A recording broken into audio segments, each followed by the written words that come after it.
বন্ধুরা, শহরের ইউটিউবার নাকি গ্রামের ইউটিউবার? এখন চারিদিকে ট্রোল চলছে যে গ্রামে ওয়াইফাই দিয়ে ভুল হয়েছে, আবার অনেকেই বলতেছে শহরে ওয়াইফাই দিয়ে রাকিব হোসাইনের মতো ইউটিউবার তৈরি হয়েছে। বর্তমানে গ্রামের ওয়াইফাই এবং শহরের ওয়াইফাই নিয়ে সোশ্যাল মিডিয়ায় ব্যাপক ঝগড়াঝাটি চলতেছে। আজকের ভিডিওতে আমরা দেখব শহরের ইউটিউবার কারা কারা এবং গ্রামের ইউটিউবার কারা কারা, এবং আমরা কম্পেয়ার করে দেখব শহরের ইউটিউবার সেরা নাকি গ্রামের ইউটিউবার সেরা। আপনি কোন ইউটিউবারের ভক্ত কমেন্ট করে জানাবেন। আর ভিডিওটি শুরু করার আগে ছোট্ট একটি রিকোয়েস্ট থাকবে, চ্যানেলটি সাবস্ক্রাইব করার। মানুষের বাড়িতে ভাড়া থাকে, তয় আবার বলে গ্রামে ওয়াইফাই দিছে কে? বন্ধুরা, আরো দাও গ্রামে ওয়াইফাই, এই কথাটা সোশ্যাল মিডিয়ায় ব্যাপক পরিমাণ ভাইরাল। সোশ্যাল মিডিয়াতে আপনারা হয়তো দেখেছেন একজন মহিলা তার স্বামীর জন্য পান বানাচ্ছিল, আর পান বানাতে বানাতে গান বলছিল, এবং গান গাওয়ার ভিডিওটি ব্যাপক পরিমাণ ভাইরাল হয়েছে। অনেক ইউটিউবার এটা নিয়ে ট্রোল করা শুরু করেছে। কেউ এটা খারাপভাবে দেখতেছে, আবার কেউ এটা ভালোভাবে দেখতেছে। সত্যি বলতে মহিলাটির কণ্ঠ অনেক ভালো ছিল। তাছাড়া বেশ কিছু কন্টেন্ট ক্রিয়েটর আছে, তারা এমন একটা কন্টেন্ট বানিয়েছিল যেখানে একটি বন্যার ভিডিও রিভার্স করে দেওয়া হয়েছে, এবং ভিডিওটির টাইটেলে বলা হয়েছিল, দেখুন আল্লাহর কুদরতে দালানটি উপরে উঠে আসছে। পানির নিচ থেকে বিল্ডিংটি অটোমেটিক উঠে গেল। আপনি যদি মুসলমান হয়ে থাকেন এবং আল্লাহকে বিশ্বাস করে থাকেন, তাহলে ভিডিওতে একটি লাইক দিয়ে যাবেন। আরে ভাই, এটা সবাই বুঝতে পারতেছে এটা একটা রিভার্স ভিডিও, আর 2025 সালে এসে এরকম ভিডিও কোনোভাবেই চলবে না। আর ভিডিওটি দেখে মূলত শুরু হয়ে গেছে আরো দাও গ্রামে ওয়াইফাই। আসলে কারা কারা ওয়াইফাই ডিজার্ভ করে এটা আপনারা একটু পরেই বুঝতে পারবেন। সবকিছুতে গ্রামের দোষ দিলে চলবে না। বন্ধুরা, প্রথমে যদি আমরা শহরের কন্টেন্ট ক্রিয়েটরদের দিকে তাকাই, তাহলে দেখতে পাবো শহরের ওয়াইফাই দিয়ে কি হয়েছে। শহরের সব থেকে বড় কন্টেন্ট ক্রিয়েটর হচ্ছে রাকিব হোসাইন। ওহ সরি, সে তো কন্টেন্ট ক্রিয়েটর না, সে হচ্ছে ইউটিউবার। অনেকে তো তাকে ইউটিউবার বলতেও রাজি নেই, ইউটিউবার বলে ডাকে। সে তার কন্টেন্টে কি দেখায় সে হয়তো সেটা নিজেও জানে না। তার বউকে সে কমেন্টের মধ্যে ফেলে দিচ্ছে, এটাই হচ্ছে তার কন্টেন্ট। এছাড়া ফুড ব্লগ নামে সে খাবার ভণ্ডামি করে থাকে। তারপর রয়েছে রাফসান দা ছোট ভাই। রাফসানের কন্টেন্ট নিয়েও ব্যাপক সমালোচনা রয়েছে। তার পরিবারকে কার গিফট করার পরে অনেক সমালোচনার শিকার হয়। অনেকে প্রশ্ন করে রাফসানের ভিডিও মানুষ কেন দেখে, সেটা আসলে বুঝেই পাই না। আরো একজন রয়েছে দেশ ছাড়া ইউটিউবারদের রাজাকার দালাল উদ্দিন আফ্রিদি, যে শেখ হাসিনা সরকারকে চেটে চেটে লাল করে দিয়েছে। সে যে কন্টেন্টের নামে শো অফ করে, এটা হয়তো মানুষ বুঝে গিয়েছে। সরকারের পক্ষে ভিডিও বানানোর জন্য 1 লাখ টাকা তৌহিদ আফ্রিদি আমাকে দিয়েছিল, এবং আমাকে বলেছিল যে তোর যদি আরো ডিমান্ড থাকে সেটা তোর অ্যাকাউন্টে পাঠাই দেওয়া হবে, জাস্ট তুই ভালো করে ভিডিও বানা।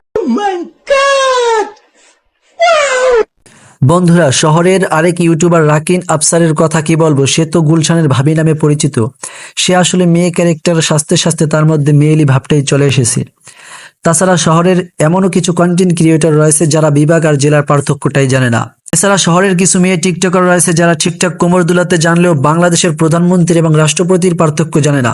বন্ধুরা, এসব মেয়েদের বাংলাদেশ থেকে বের করে দেওয়া উচিত, আর না হলে ডক্টর ইউনূসকে ক্রম মূল্য দিতে হবে।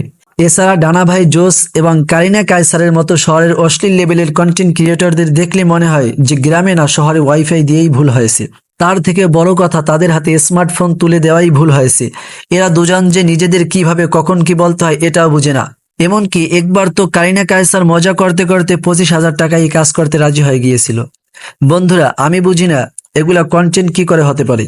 যাক, এবার আসো গ্রামের ইউটিউবারদের কাছে। গ্রামের সেই মহিলার পান নিয়ে গান, এ বিষয়ে তার যে কন্টেন্ট এবং তার যে সুন্দর কণ্ঠ, সেটা অন্তত রাকিব হোসাইনের কন্টেন্ট থেকে অনেক বেটার।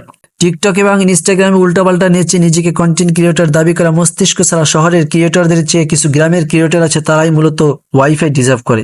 যেমন রয়েছে রিপন ভাই, যে তার জীবনে প্রতিদিন কি করে সেই সব ভিডিও আপলোড করে থাকে এবং মানুষজন সুস্থ বিনোদন পায়। তবে আগে সে বিভিন্ন ছন্দ বলে মানুষকে আনন্দ দিত, যদিও সে মাঝে মাঝে সুন্দর সুন্দর ছন্দ বলে থাকে। তুমি চাইলে আমাকে আই লাভ ইউ বলতে পারো, তাহলে কেন বলো না, এখনই বলো। হ্যাঁ, এটাই বাস্তব। তার সব থেকে ভাইরাল ডায়লগ হচ্ছে এটাই বাস্তব, এবং তার এই ডায়লগ বাংলাদেশ সহ ইন্ডিয়াতেও ব্যাপক ভাইরাল। এছাড়া গ্রামের আরেকটি পিচ্চি ফুড ব্লগার রয়েছে, যে এক এক সময় এক এক ধরনের খাবার খেয়ে থাকে এবং সে বিভিন্ন ধরনের খাবার টেস্ট করে থাকে। তাছাড়া ফ্যামিলি এন্টারটেইনমেন্ট বিডি তো রয়েছে, তাদের নাটকগুলো অনেক শিক্ষণীয় হয়ে থাকে এবং পরিবার সহ তাদের নাটক দেখা যায়, যেটা অন্তত রাকিব হোসাইনের ভিডিও থেকে আপনি পাবেন না। এছাড়া গ্রামের আরেকটি বিখ্যাত ইউটিউব চ্যানেল হচ্ছে এস ফুড চ্যানেল। এই চ্যানেলে গ্রামের মানুষজন নিয়ে বিভিন্ন প্রতিযোগিতার আয়োজন করা হয় এবং গেমের মাধ্যমে মানুষদের খাদ্য সামগ্রী দেওয়া হয়। এছাড়া গ্রামের আরো একটি বিখ্যাত চ্যানেল হচ্ছে অ্যারাউন্ড মি বিডি। এই চ্যানেলে বিভিন্ন রান্নার ভিডিও আপলোড করা হয়। গ্রামীণ পরিবেশে রান্না বান্না দেখতে এবং শিখতে কে না পছন্দ করে। এই কন্টেন্টগুলো থেকে মানুষ আসলে কিছু শিখতে পারে। বন্ধুরা, অ্যাকচুয়ালি এটা বলা যাবে না যে গ্রামের কন্টেন্ট ক্রিয়েটররাই সেরা কিংবা শহরের ইউটিউবাররাই সেরা, কারণ সব জায়গাতে ভালো মন্দ রয়েছে। একজন খারাপ করেছে বলে পুরো শহরের ইউটিউবাররাই খারাপ এমন নয়, আবার একই ফর্মুলা কাজ করবে গ্রামের ইউটিউবারদের ক্ষেত্রেও। তাই আমাদের কখনোই বলা উচিত না আরো দাও গ্রামে ওয়াইফাই। তো আপনার কাছে কোন ইউটিউবার সেরা, গ্রামের ইউটিউবার নাকি শহরের ইউটিউবার? আপনার মতামত কমেন্টে জানাতে ভুলবেন না। আর ভিডিওটি শেয়ার করে বন্ধু বান্ধবদের জানিয়ে দিন। দেখা হচ্ছে নতুন কোনো ভিডিওতে নতুন কোনো বিষয় নিয়ে। সে পর্যন্ত সুস্থ থাকুন, ভালো থাকুন। আহা, নারী কত সুন্দর অভিনয় করে, অভিনয়ের জন্য নারী সেরা রে।